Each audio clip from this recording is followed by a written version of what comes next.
What's up guys, welcome back to another video. Today we're working on the fit and we are upgrading some shifter components. The Honda Fit has probably one of the worst shifters that I've been in, and with these mods I'm hoping that will feel a ton better. Let's get into it. I'm super excited. This is something that needs to be done, especially if we're gonna hit the track again.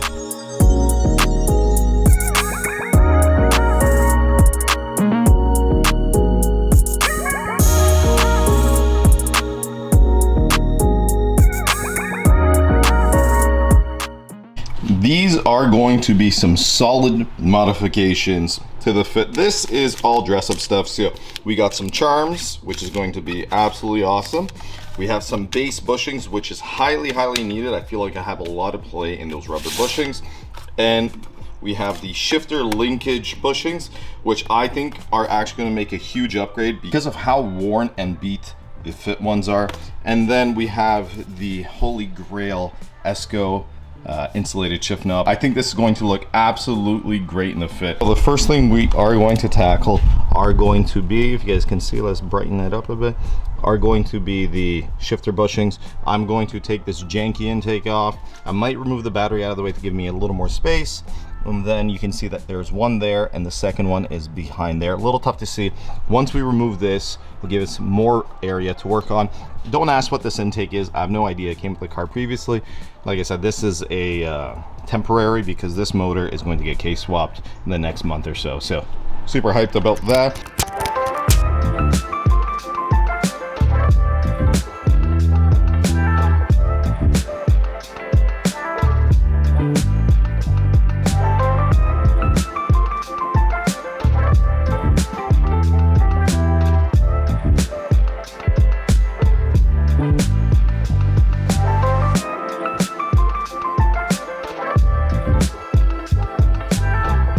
We've taken this all out. Now we have the room to work. So what we're going to be working on is this guy here, like I mentioned, and then basically what we'll end up doing is popping this pin out and then one on the other side there.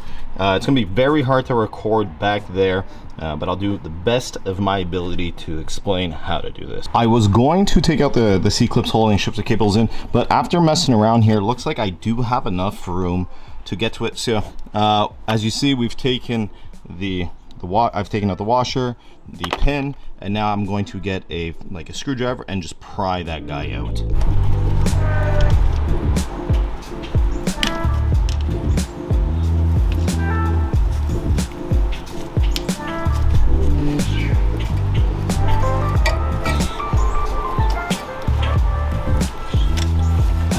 There you go. Funny enough, this one is actually easier to take out. Here they are side by side, old and new. You can see old rubber, lots of play. Like if I'm able to do this by hand, that is not good. And then this is the bare and basic Acuity Instruments ones, and it looks super cool. Nice touch of purple to the bay will help. So what's gonna happen is I'm gonna try recording it, but super tight spot. You're gonna end up putting that in the C clip here. We'll go behind and lock that in, and then we put the pin back in. I'm gonna try my best to record it, super tight space, but I'm super excited for this. I think it's going to shift so much better. Like I said, I've been having issues with shifting, and I have a feeling this is one of the main culprits. All right, so they're done. You can see the 1 and the 2 back there. It's a little tough to see, but they're both in. They look like a diamond in the rough with how messy and disgusting this engine bay is. They are in. I'm excited to drive the car. We're going to put everything back together, and now let's install the base bushings.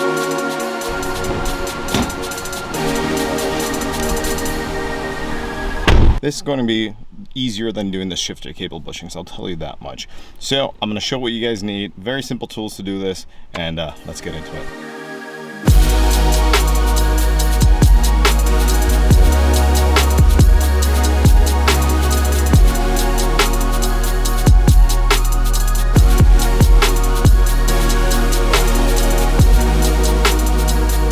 Here is the OEM shifter. Our goal pretty much now is to take out the OEM shifter because we have to replace the bushings that sit in here. If you look at the shifter, you know, there's rubber bushings in here that we're going to be replacing with the Acuity ones. And what we're gonna do now is pretty much we're gonna pop out these shifter cables first. So this is going to just like rotate and pop up, as you can see. We are going to pop this pin off here. We have to release the the shifter cables, and as you can see, that popped out quite easily. You're going to rotate this cable and pull it up. These definitely could be a pain in the ass, but sometimes you get lucky and they can come straight out. What we're gonna do for this guy here is we're going to get a flathead and basically shimmy out this C-clip, and then underneath here we will basically release the cable. Honestly guys, this is super easy, super simple. Anyone can do it, and that is the great part about these mods. It's nothing insane. The shifter cable bushings are a little tougher, so maybe if it's your first time doing it, get a second hand. It definitely helps. Or someone you know that's a little more knowledgeable in cars and can show you what to do. I can't wait to go for a drive and feel the difference in this shifter, because I'm not exaggerating to you guys, and this is not for video purpose. I do not enjoy this shifter whatsoever.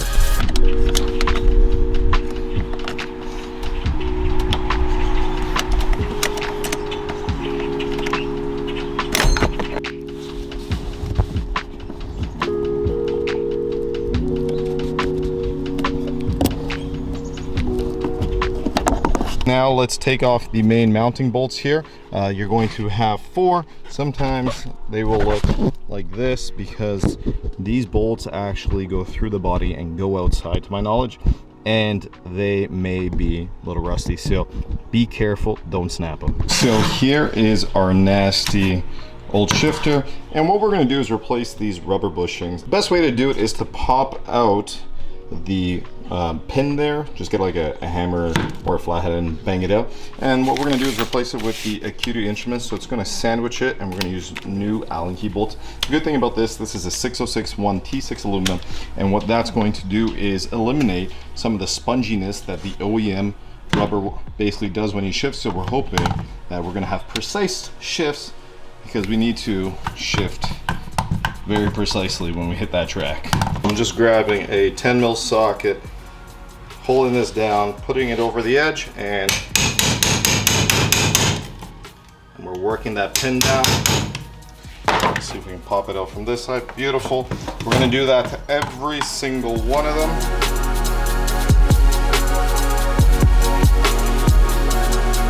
What I might do eventually is actually try painting the rod just to look a little better, because it's all old and stuff, and I like the open concept showing the shifter. So yeah, we cleaned it a bit. It's still a little messy. I'll do a little better afterwards, but yeah, I think I might paint the rod black. I think it would look pretty cool.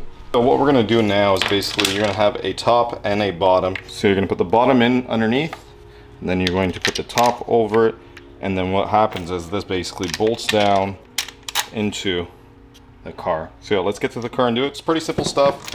Adds a little bit of bling, which is nice too. We're basically going to reassemble it the same way that we took it out. So super simple stuff, but the only difference is now, so I'm just gonna line this up underneath first, and now we're gonna have to slide the Acuity base bushings underneath, and basically, so let's move everything out of the way. It's gonna be a little bit of fiddling. What I'd recommend is kind of leaving it loose, just so you can adjust it. Don't go super tight until afterwards.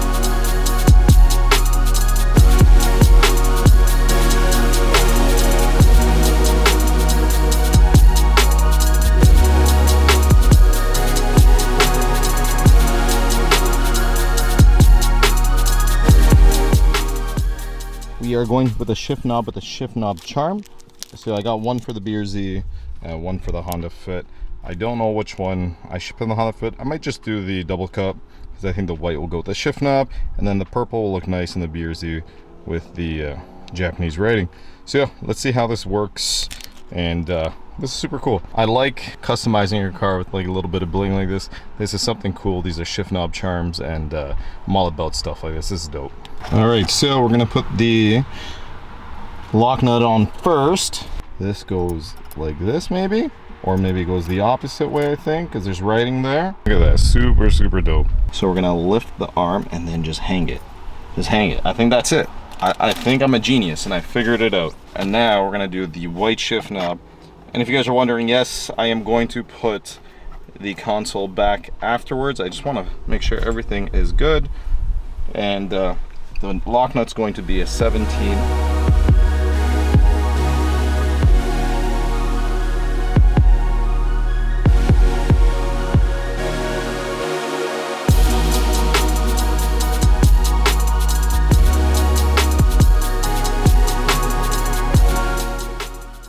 probably already know. If you've been here for a while and watched my videos, you know that I am a shifter enthusiast. I put shifters in every single car I own, like short shifters. This is feeling fantastic. I'm surprised how good it feels. I'll be honest with you guys, I didn't think it was going to be as good as it is, because I've done this before in newer cars and it didn't make as much of a difference. But this feels so much better. I'm not even exaggerating for video purposes. That's not my style, like I said earlier. This feels so good. One thing that a lot of people don't think about is the height of your shifter. This shifter with this shift knob right now is sitting absolutely perfect. This Esco insulated shift knob feels so freaking good. And the shifts, just listen. Can you hear the tick, tick, tick, tick? I have that resistance I didn't have before. Every gear I had before, without exaggeration, was super spongy, and this just, chef kiss. This feels so good. I know some of you guys are like, you put a 6-speed shift knob on a 5-speed. It's getting K-swap 6-speed sometime very soon, so I'm not too concerned. Oh my God, it feels good. What a difference. What, holy heck. Holy heck.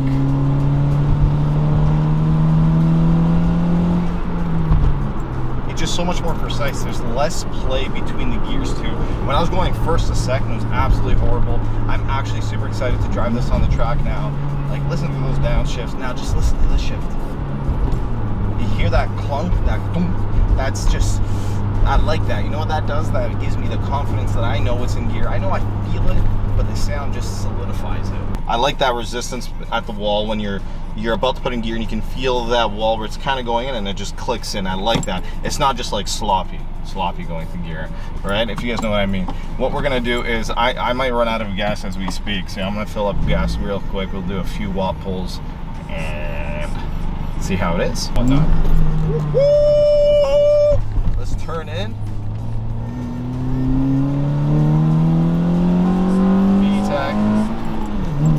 I'm not full watt, you know. Here in Mexico, there are still some speed limits. Listen. Oh yeah, this shifter's now. What a freaking difference. Let's go, boys. All right, guys. Well, there it is. Thank you so much for watching. My honest opinions is that it makes a huge difference. If you have a Fit and you want to upgrade on a budget, this is a fantastic solution for you. I will link everything down below. Trust me, you'll be happy, especially if you have a higher mileage car like myself. You'll feel a huge difference. I want to thank Acuity for sending out the parts. Thank you guys so much. You guys are the best. They've been supporting the channel since day one. You guys are the OGs. With every build I get, they've supported, and I just want to huge thank you. I'm a Acuity advocate. I would have never teamed up with them if I didn't enjoy their product so much.